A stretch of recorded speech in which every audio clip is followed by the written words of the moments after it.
dengan anggotanya. Bagaimana saya menemukan permasalahan ketika menerima pengaduan masyarakat penganiayaan sebagai contoh. Ketika orang dianiaya dan korbannya berhadapan, langkah-langkahnya apa? Seorang panit SPKT lapor sebagai rujukan bersama korbannya, KSPKT membuat surat permintaan visum, bukan pencemusi, KSPKT atas nama Kapolrestabes. Kenapa demikian? Karena posisi ada di depan, ada di SPKT. Di Kepresrim minta bantuan Iden untuk moto mengambil gambar sesuai dengan aslinya pada saat melapor. Bahkan berita pengambilan foto, berita pengambilan foto korban pengaduan penganiayaan dilampirkan di LP-nya, di print segera, lampirkan tanda tangan Irjen. Itulah menandakan hari itu juga ada kejadian begitu. Jadi keaktualan pengaduan itu dapat dipertanggungjawabkan, fungsi pelayanan itu pada masyarakat.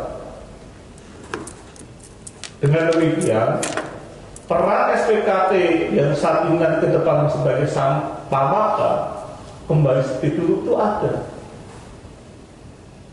Dirujuk di rumah sakit terdekat mana untuk bisa dilakukan pengambilan visum. Ketika itu sudah diberikan rekomendasi oleh pengantar oleh KSPKT dengan surat permohonan pada rumah tertentu, tiket reserse mengantarkan, perintahkan mengantarkan ke rumah terdekat untuk visum sebagai bukti awal bahwasanya memang betul lukanya tersebut bagian daripada sebuah dampak penganiayaan akibat benda tajam, benda ringan, benda berat, benda tumpul dan seterusnya. Yang anggotanya dititipkan di piket fungsi, tolong jalankan dengan sebaik-baiknya di lini terdepan. Begitu masuk, kemudian LP tersebut sudah dilengkapi dengan fotonya, rujukan untuk proses waktunya kapan keluarnya. Sehingga itu mengalir manajerialnya di fungsi reserse. Kasat dilimpahkan pada Wakasat didelegasikan. Wakasat membuat disposisi pada Kanit. Kanit membuat disposisi pada Kasubnit. Itulah yang saya nilai manajerialnya tadi. Apa bunyinya? Kita bikin niat yang baik untuk mereformasi yang jelek-jelek harus kita hilangkan. Jadi kalau kalian memiliki integritas, kalian akan maju sepatu dengan nyaman. Itu yang saya harapkan, kalian memiliki cara kerja yang cepat. Splitnya dipercepat, Pak.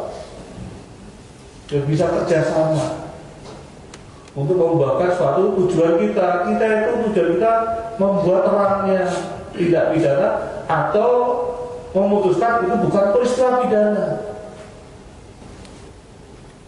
Ya pada akhirnya kalau ada peningkatan kualitas, tidak sia-sia Mabes Polri menggelorakan semacam namanya reformasi, transformasi, itu tidak istilah saja. Saya katakan kalau kalian acuannya terlibat dan catur wasiat sampai kapan kalian jangan takut menghadapi permasalahan. Kita ikhlaskan, kita serahkan kepada Tuhan, pada Allah, namun kita ikhtiar belajar bagaimana cara untuk lebih baik. Dan kita perbaiki dengan sebaik-baiknya yang bisa. Karena yang saya sampaikan itu adalah hal yang mampu, saya pikir mampu lah. Tinggal kemauan ada. Kamu nggak paham, ya Kapolres, nggak apa-apa. Saya membuka diri, jadi komandan pada diri ya pandangannya mau komandan ya. Diperbaiki, intinya diperbaiki. Judulnya adalah alasan Kapolrestabes Palembang kepada Kasat Reskrim, Perwira Satreskrim dalam meningkatkan pengawasan kecepatan penyelidikan tindak pidana pada setiap laporan polisi. Itulah clue-nya Pak, laporan polisi itu. Laporan polisi itulah yang butuh kita sedikit yang tambah. Dengan analisa itulah saya berharap kalian bisa menerjemahkan. Saya belum ya, paham, dan kamu harus hormati syukuri masih ada pimpinan yang masih peduli memberikan jalan keluar. Tidak hanya memerintah, namun memberikan jalan keluarnya, itu yang terpenting. Oke? Terima kasih. Ada pertanyaan? Sebentar lagi, Pak Kasat, ada tambahan? Pak Kasat? Yang lain? Asup? Tadi ada pertanyaan? Cukup ya? Oke, terima kasih. Saya lagi mohon maaf apabila penjelasan saya menyinggung perasaan, itu tidak niat saya. Sekali lagi itu keinginan saya untuk menjelaskan kepada rekan-rekan sejelas-jelasnya supaya bisa mewarnai penegakan hukum dengan baik. Oke, terima kasih. Sekali lagi mohon maaf.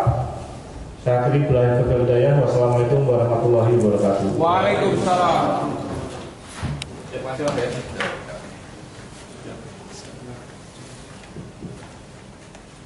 Boleh.